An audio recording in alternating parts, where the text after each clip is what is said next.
మరో మంచి సమరయుడు. అది 1840 సంవత్సరంలోని క్రిస్మస్ కాలము. రష్యాలోని ఒక పాస్టర్ ఏదో ఒక పని మీద బయటికి వెళ్ళి తిరిగి తన గ్రామానికి ప్రయాణమై వెళ్తున్నాడు. సాయంత్రం అయ్యేసరికి చలి ఎక్కువైంది. ప్రయాణం చేయడమే ప్రమాదకరం. ఎముకలను కొరికే చలిని తట్టుకోవడానికి ఆ పాస్టర్ మంచి చలి కోటుని ధరించుకున్నాడు.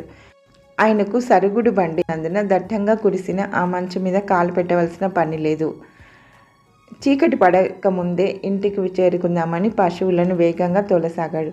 అయితే అకస్మాత్తుగా దారి ప్రక్కన ఏదో పడి ఉండడాన్ని గమనించి బండిని ఆపాడు. దగ్గరికి వెళ్ళి చూస్తే అక్కడ ఒక సైనికుడు చలికి తట్టుకోలేక అచేతనంగా చచ్చిన వాని వలె పడి ఉన్నాడు.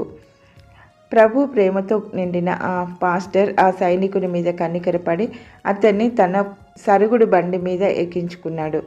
ప్రక్కనే ఉన్న అతని తుపాకీని కూడా తీసి బండి మీద పెట్టాడు. ఎలాగైనా అతని ప్రాణాలు కాపాడాలన్న దృక్పథంతో ఆ బండిని వేగంగా తోలసాగాడు. అరగంట సేపటిలో ఒక సత్రానికి చేరుకున్నాడు. ఆ రోగికి ఉపచారం చేయమని అక్కడున్న పనివారికి చెప్పాడు.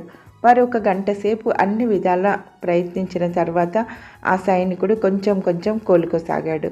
అతడు ప్రాణంతోనే ఉన్నాడని నిశ్చయించుకున్న పాస్టర్ తగిన డబ్బును చెల్లించి అతడు కోలుకున్న తర్వాత మంచి భోజనం కూడా పెట్టమని చెప్పి తన దారిన వెళ్ళిపోయాడు. సత్రంలోని వారి పరిచర్యలు ఫలించి ఆ సైనికుడు మరికొంతసేపట్లోనే పూర్తిగా కోలుకొని తన ముందుంచబడిన వేడివేడి ఆహారాన్ని ఆవురావురమంటూ ఆరగించాడు. తనపై జాలిపడి తనను కాపాడిన ఆ పాస్టర్ గురించి తెలుసుకొని అతని అడ్రస్ కూర్చి వాకప్ చేశాడు. వెంటనే బయలుదేరి మరలా తన ప్రయాణాన్ని కొనసాగించాలన్నాడు. సత్రం వారు ఆ రాత్రి కూడా దట్టమైన చలిలో ప్రయాణించవద్దని ఎంత నివారించినా కానీ వినకుండా నేను అత్యవసరమైన ఉత్తరాలను అవతలి వారికి అందించాలి అని చెప్పి బయలుదేరాడు. అతడు వెళ్ళే దారిలోనే పాస్టర్ గారి ఊరుంది.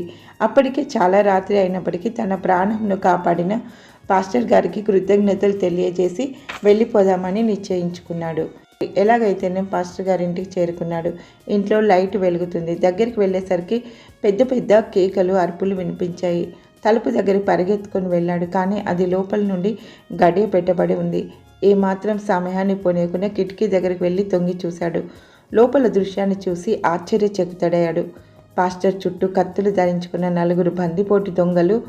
వారు తన చేతులను వెనక్కి విరిచి కట్టేసి, నీ డబ్బు ఎక్కడ దాచావో చెప్పు, లేకపోతే నిన్ను చంపేస్తామా కత్తిని చూపించి బెదిరించసాగారు. సైనికుడు వెంటనే కిటికీ గుండా లోపలికి వెళ్ళి వారి మీద తన తుపాకీ ఎక్కుపెట్టి పేల్చాడు. ఒక దొంగ అక్కడికక్కడే మరణించాడు. మిగిలిన 3 సైనికుని మీద దాడికి దిగారు. అయితే తన తుపాకీని త్రిప్పి వారిని కొట్టగా ఒకడు క్రింద పడిపోయాడు. మిగిలిన 2 పారిపోయారు. అనుకోకుండా తనకు దొరికిన ఈ సహాయానికి పాస్టర్ గారు చాలా ఆశ్చర్యపోయారు. 4 గంటల క్రితమే ఆపస్మారక స్థితిలో ఉండి తన చేత సహాయం పొందిన వ్యక్తి తన ప్రాణాన్ని కాపాడడానికి ఉపయోగపడడాన్ని తలంచుకుని దేవదేవుణ్ణి కొనియాడాడు.